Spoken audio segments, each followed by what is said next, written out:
I would like to extend a warm welcome to all members of the Cabinet, other members of the Council, members of the public and officers in attendance at today's Cabinet meeting of the 4th of March 2026.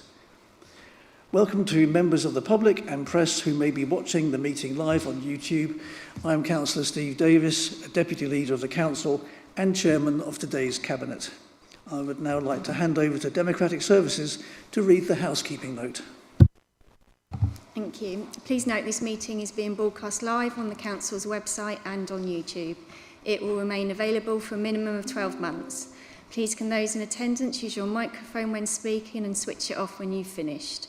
Please switch any mobile devices to a silent setting for the duration of the meeting. If the fire alarm rings, please can everyone leave the room immediately using the nearest fire exit. Do not use the lift.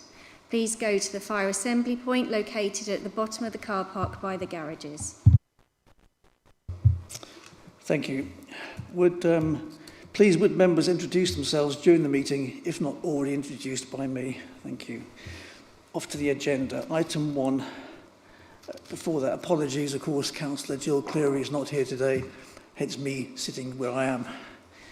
Item 1, Leaders' Announcements. This is from Jill. Since we last met, we've continued preparing for the third and final phase of our new waste and recycling service. From next week, bins and food waste caddies will start to be delivered and will reach the 36,000 homes in Hythe, Fawley, Lyndhurst, Marchwood and Totton and nearby areas for the start of the new service in May. When we reach the end of this project, it will give us one consistent system across the New Forest district, help us to recycle more food waste and reduce the amount of general waste we send for incineration. Residents will receive a leaflet explaining what to do, key dates and where to get help if they need it, and all councillors have and will be sent key information so you're able to advise your residents. It is worth repeating that this has been a major change for the district, and I want to thank residents, members and staff for their support as we complete the rollout. Thank you. Item 2, minutes. Do Cabinet members agree the minutes of the meeting held on the 18th of February 2026 as a correct record? Agree. Thank you. Item 3, declarations of interest. Do Cabinet members have any declarations of any pecuniary or other interests in respect of the business for this meeting? None noted. Thank you. Public participation, there is none. Item 5, Domestic Abuse Strategy 2025-2028. I hand over now to Councillor Dan Poole, portfolio holder, for introduction. Thank you.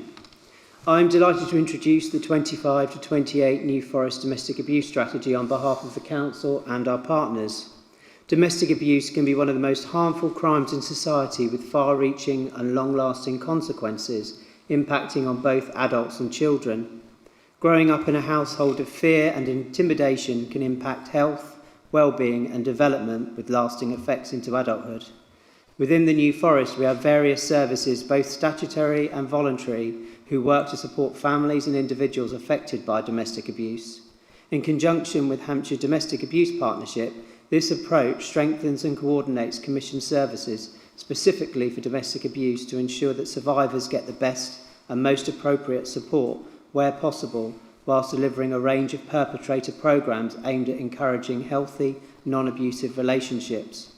An estimated 2.1 million people aged 16 years and over experienced domestic abuse in the year ending March 2023 in England and Wales. 1.4 million women and 751,000 men. Domestic abuse can affect anyone, regardless of age, disability, gender identity, gender reassignment, race, religion or belief, sex or sexual orientation. Home should be a safe place where we can relax, nurture our families, invite our friends, enjoy our leisure time, and a secure base to return to each time we go out into the world. However, for far too many, home is nothing like that because of domestic abuse. No one organisation holds the key to taking effective action against domestic abuse, but it is recognised that domestic abuse is everyone's responsibility. This strategy builds on the work already undertaken in our district through effective partnership arrangements, including New Forest Domestic Abuse Forum and the Hampshire Domestic Abuse Partnership. Thanks, Dan. Let's go now to Brian Byrne, the Service Manager, Community and Safety and Support. Anything to add, Brian? Chair, if I may, just to add that the strategy on completion went for public consultation. Whilst the return rate was relatively low, 33% of those respondents were actually victims of DA. And overwhelmingly 94% of all respondents agree with the four priorities as set within the strategy. Okay, thank you very much. Members of the Cabinet, anything to add to that? Let's go out to the floor now. Are there any other members? Councillor Philip Dowd. Thank you, Chair. I welcome this report. It's a very difficult area. We know that instances are underreported and there is a lack of trust in process. So it is vitally important that we engage where we can. And I appreciate the difficulties in engaging. I am wondering whether or not the engagement went to the more granular level. We know, for example, in Hythe and Dibden, our ACSO service deals with people on a regular basis and reports to local police and coordinates. And there is a level of trust there that maybe doesn't exist with larger services. So I think we need to know more about it. We need to build those levels of trust. And I think you can only do that if you're dealing at the grassroots level on this one. So I would hope that that experience is being fed into this process through the Community Safety Partnership. And if it isn't, I would recommend that it is. Thank you. Thank you, Brian. Do you have anything to add to that? No, but thank you for the observations of Councillor Dowd. I think just to add to that, the District Council is well positioned in that it shares the New Forest Domestic Abuse Forum, which is participated by a number of statutory and voluntary services, including victim support and police. So that operates at a strategic level and also drives down to operational. And a significant element of the strategy is around awareness raising and staff training, not just within the District Council staff, but also that of our partnership agencies.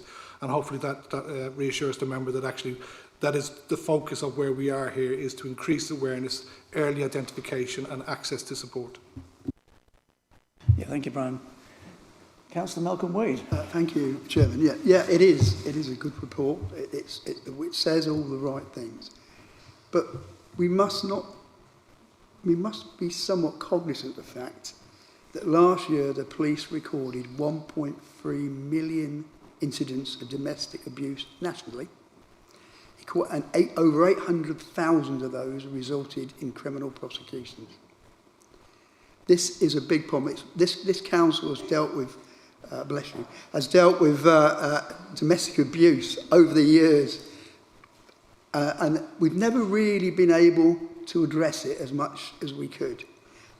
The strategy is very good, and I can only compliment the council on having that.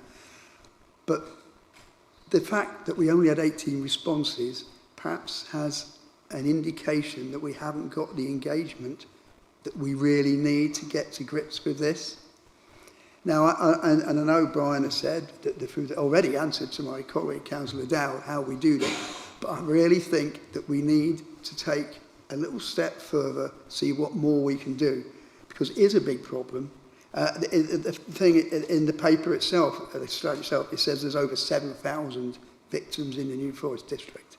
So you know that the situation is out there, but we need to get to grips with this as much as we possibly can, while we still can, because it is a big problem, and a lot of families are affected by it. And we need to think also to explore the rationale behind it, because we're looking at the symptoms, but what we need to look at is the cause as well. Yeah, thank you, Councillor Wade. Jeremy Heron.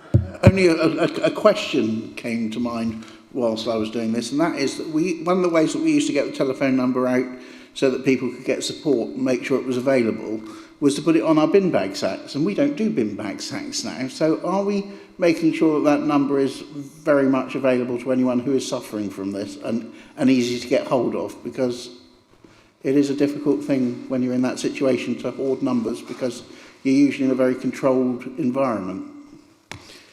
Brian? Thank you, Chair. Yes, and thank you for the observations there. In terms of, if I can answer both aspects of that, in terms of the policing aspect and early identification for victims, on average, a victim will incur 34 incidents of domestic abuse before they actually make a step forward in breaking away from perpetrators. So there is a deep element of psychological control, fear, and a number of other factors contributing as to why individuals feel incapable or unwilling at a particular time to start the journey of breaking free from a perpetrator. And an awful element of this is around making sure that we have the right support and the right services at every step in doing so.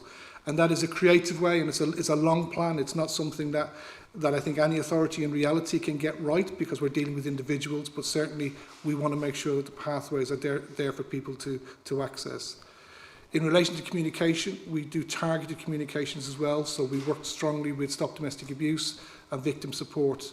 An area of work we're doing with victim support at the moment is about using targeted cellular dropping. So essentially, we can drop a message through SMS in a locality and actually send strong messages out if we believe there's underrepresentation or access to support services. So we're moving this into a more favourable position.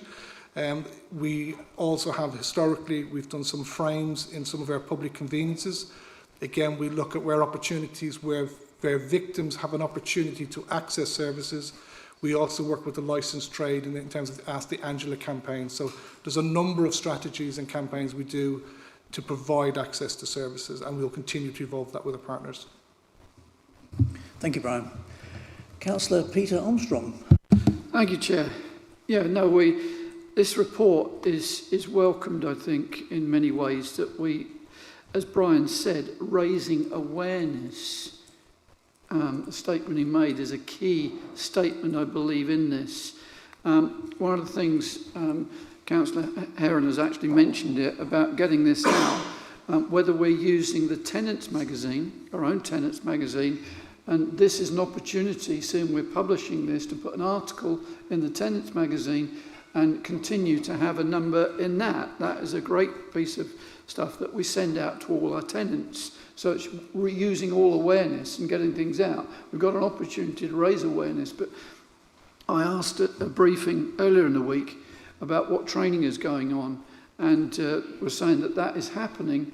But personally, I think it would be good for councillors to receive some training on this, so that we are aware when we're meeting people and going to homes of what to look for sometimes when we are on someone's doorstep, or we're actually visiting someone on something. It's that we have a working together across the council, the officers, councillors. This is a whole, all of us thing, really, so that awareness, as Brian has said, raising awareness, all of us are in that position to understand what's going on when we see things like this. So it's a whole council thing that we have to put together on this, to my mind. And that there is some training going into every department, especially those who are going out to people's homes. And so I'd like to see that coming forward, and the training being enhanced where we can, to make sure that awareness is there amongst all of us. Thank you, Chair. Yeah, thank you, Peter. I'm sure it's well noted. Councillor David Hawkins. Yes, it's all nice to hear all these lovely words, but the responsibility must start with our government. Parliament should decide that these perpetrators of these horrible crimes should get a decent sentence, so it stops anybody else doing it. There is no real, get away with it, slap your wrist and don't do it again. That's not good enough. So I think we need to take more positive steps than just look at a piece of paper and say, oh yes, that's lovely, that's lovely. We need to say to Parliament, take responsibility for it. Thank you, David. I think your comments are noted. Cabinet, we have two recommendations as noted in the documents. the findings of the public consultation conducted on the NFDC domestic abuse strategy, and we approve the domestic abuse strategy 25 to 28. Are you all in agreement? Agreed. Thank you. Yeah, thank you. Let's move on now to the draft revised allocations policy. This is obviously something I'm fairly familiar with, having been the portfolio holder. This has been approved, the strategy, by the TIG and the Housing and Communities panel.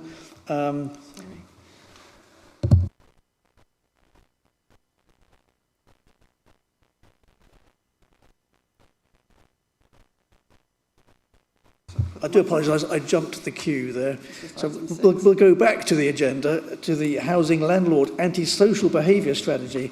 Again, this is still something I'm familiar with because this is something I have obviously been a member of. The strategy 26-29 sets out 4 key priorities as listed. Putting tenants first, prevention and early intervention, managing risk and supporting victims, and work in partnership. This is in line also with the regulator's guidance set out in 2024. Let's go now to Kirsty. This goes to Kirsty Farmer. Thank you, Chair. Kirsty Farmer, Service Manager for Housing Resident Services. So I'd just like to add on to what's just been said there by Councillor Davis, that from going out to consultation with the ASB strategy, that the consultation has influenced a few changes within the strategy that came to Cabinet in April 25. And these are mainly around a shift in language to reduce stigma, which I know many of you are familiar with, where we've had Melvin attend panel to explain around stigma and housing. We've also made a commitment to sharing positive outcomes through mediation, community-led improvements and enforcement action. We are working on strengthening interdepartmental collaboration through agreed protocols between housing service, community safety, environmental enforcement, CCTV, etc. So that's where we're working with our tenants as well as the wider community in neighbourhoods, bringing in Brian's service there. And we're continuing our direction of travel within the estate management team, where we have split the service into 2 to create a tenancy sustainment team and the neighbourhood management and ASB service, so that those staff are specialists in dealing with the neighbourhood and ASB issues that are cropping up. And we're also working in partnership with the New Forest partnership plan in relation to youth service provision, because that is something that came out of the consultation about what we can do to the youths and those out in the community. Again, that works closely with Brian's service. Thank you. Thank you, Kirsty. Members of the Cabinet, anything further to say? Councillor Jeremy Huron. Thank you, Chairman. Just to say that over recent years, these sort of issues have become an increasing part of my email inbox, with people putting up several. And I just want to comment that how important it is, and particularly the line that says prevention and early intervention. Very often, if we can step in early and deal with these things, then it is a way forward that before things escalate and get increasingly difficult to resolve. And I'm pleased to see the policy coming forward. Thank you. Thank you, Jeremy. Councillor Malcolm Wade. Thank you, Chairman. Yes.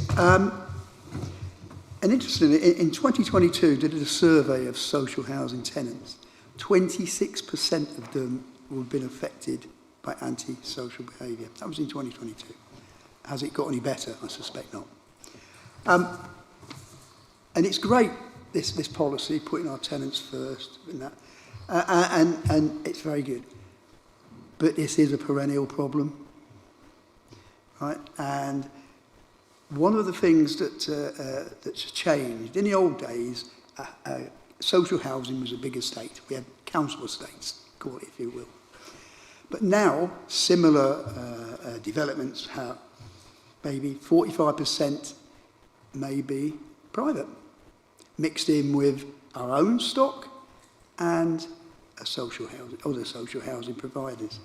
So the idea of it just being the tenant issue is actually old-fashioned and not modern. Yes, we should put our tenants, as a good landlord should do, totally support that, and I support the drive of that. But it's more of a community issue because our tenants don't live in isolation anymore. Not that they did in the first place, but in isolated communities. They're mixed with the whole community. So our drive is to reduce antisocial behaviour in housing community because, and I'm sure my colleague will know, like I do, we've had many instances where our tenants are the perpetrators, not just the victims of antisocial behaviour to others. So it is quite a complex dynamic, and while the report itself is very positive and says the right things for our tenants and what one should pay tribute to that, it really needs to look at a more holistic approach because we as an authority have a duty to all our community, and that bit I think perhaps could be strengthened. Yeah, thank you, Councillor Wade. Councillor Philip Dowd. Thank you, Chair. Yes, I think I might put it slightly differently there. This is all about neighbourhood regulatory standards, and I am worried about the messaging, putting our tenants first, and how that sits with our wider community. I would like, as a council, that we put our neighbourhoods first, and we are a good landlord. I think that message will be much better received by our wider community. What's in here, absolutely fine. I have no problem with that at all. I just worry that the messaging is probably not the best messaging at this point, particularly when we're putting council tax up for all our residents again. People are asking, what are we paying for? If we're putting our tenants first, what does that mean? What does that mean to someone who is not a tenant of the district council? Are they not being put first? Thank you. Yeah, thank you both for your comments. Now, from my perspective, the actual the ASB strategy is part of our commitment to meet the regulators' direction. So therefore, we have to regard it from that perspective. Kirsty, do you have anything further to add on this? Yeah, it was just to highlight that one of the key priorities is working in partnership as well. So that's why we work closely with Brian's team so that we are looking at the neighbourhoods and the community as a whole, not just our tenants. Obviously, because this is a landlord strategy for ASB, that's why it mentions putting the tenants first, but it does also bring in that priority that we do work in collaboration for the wider communities and neighbourhoods too. Yeah, thank you, Kirsty. Any other comments from around the floor? No, thank you very much. Cabinet, I then take you. Recommendations that we approve the Housing Landlord Antisocial Behaviour Strategy 26-29. Do you agree? Agreed. Thank you. Right, we now do go to the draft revised allocations policy. You may recall that the current allocations policy, which was adopted in 2020, represented a significant change to our approach to prioritising for housing. And we started focusing on need rather than want, and certainly on length of time on the actual register. The allocations policy is a significant policy document for the council in terms of its effects on our communities, and approval is sought to commence consultation on this revision. Appendix 1, you'll have noticed, lays out the 4 priority bands. Now, these haven't changed, but I think are much more simply explained. Cabinet, do you have any further comments to make on this? No, thank you. Out to the floor. Anyone else? Anything else to say on this? No, thank you. Right, so let's go to the recommendations for this document. Cabinet, you will note that the actual recommendations are that we approve the revised draft housing allocations policy, Appendix 1 for statutory public consultation. Do you agree? Agreed. Thank you very much. And staying with my portfolio again, we now go to the draft homelessness and rough sleeping strategy. And let's go now to Well, we can go to Chris Pope in a minute. I don't want to ruin his morning. But this is another draft requesting approval to commence consultation. And again, this is something that needs to be reviewed at least every 5 years, and hence this document coming before you. So back over to Chris Pope then, please, your comments. Good morning. Thank you, Chair. Chris Pope, Service Manager of Housing Options. Excuse me. So this strategy is a statutory requirement that follows comprehensive review carried out last year, including engagement with partners, service users and staff across the district. The strategy sets out 5 key priorities for the next 5 years: strengthening prevention and early intervention, ending rough sleeping, investing in temporary accommodation, improving the support offered to households with complex needs, and deepening in our partnership work with health, probation and voluntary organisations. Our focus is on earlier help, better communication, more effective prevention outcomes and reducing reliance on emergency accommodation. The strategy aligns with the Council's corporate plan and the National Plan for Homelessness, particularly our priorities supporting vulnerable residents and improving housing outcomes. Yeah, thank you very much, Chris. Any other comments from the Cabinet on this? And around the floor, I notice, I'll go to Councillor Malcolm. No, Councillor Philip Dowd first then. Thank you, Chair. Yes, again, I welcome the report. Worrying sign is that this is not something that is getting better anytime soon. And for all the known instances of homelessness, there are many hidden examples. So we need to do as much as we can to try and sort these issues before they become homelessness issues, because we know that once people get into that situation, their lives often spiral out of control, and it's a very difficult and complex problem to sort when it gets to that stage. So yet again, this is one of those problems that is not an easy fix, and it requires detailed local knowledge to help these situations, working with landlords, working with the voluntary sector. So I hope that what's in the report really helps to drive this forward, and we start tackling this. Thank you. Yeah, thank you, Councillor Dowd. I think I totally agree with what you're saying. It is incredibly complex. But what I have to commend is the fact that the team under Chris Pope has worked wonders with prevention, and homeless prevention has to be is a key success of this district administration. So thank you for that. Did I see Councillor Malcolm Wade? Thank you, Chairman. This problem actually of rough sleeping is increasing. Last year there were 4,793 rough speakers in the UK, which is a 3% increase. That percentage increase will have affected our area as well. Not it's such big numbers, obviously. But what is interesting in this report, it's a very good report, and again, I take compliment. It's very well put together and deals with a lot of issues.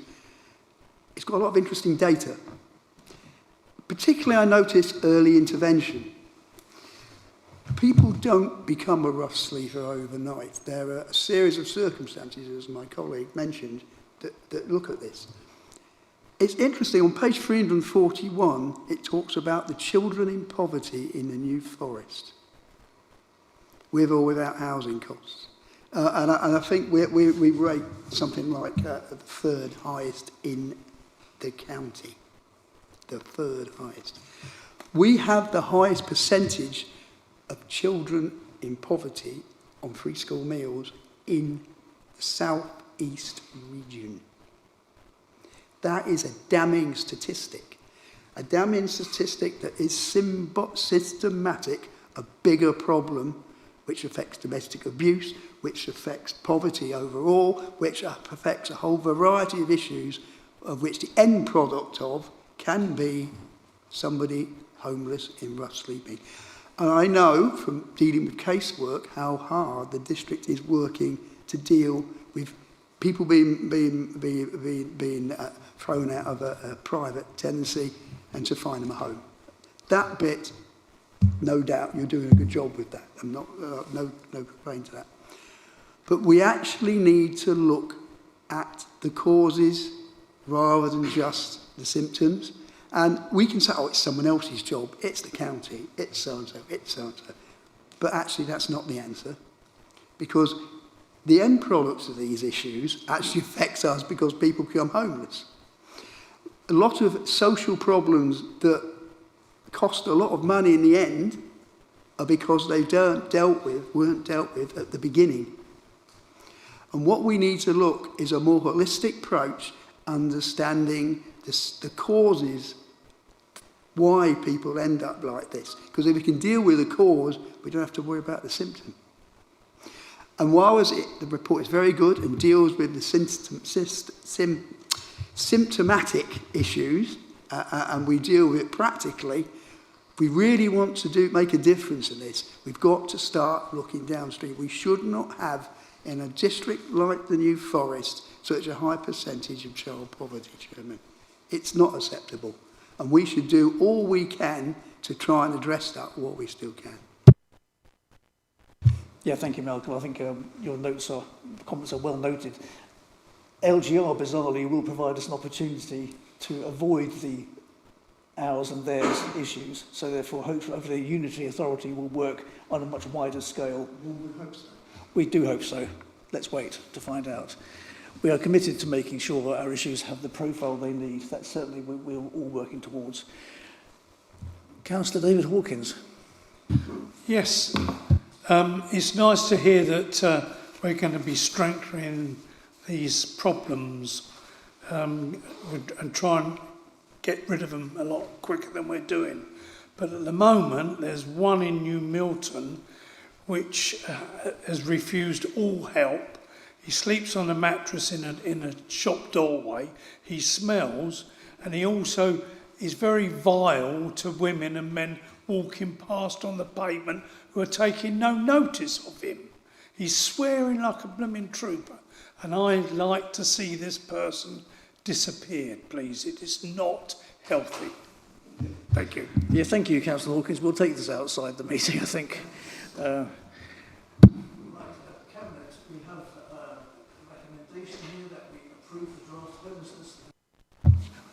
We approve the draft homelessness and rough sleeping strategy for public consultation. Do you agree?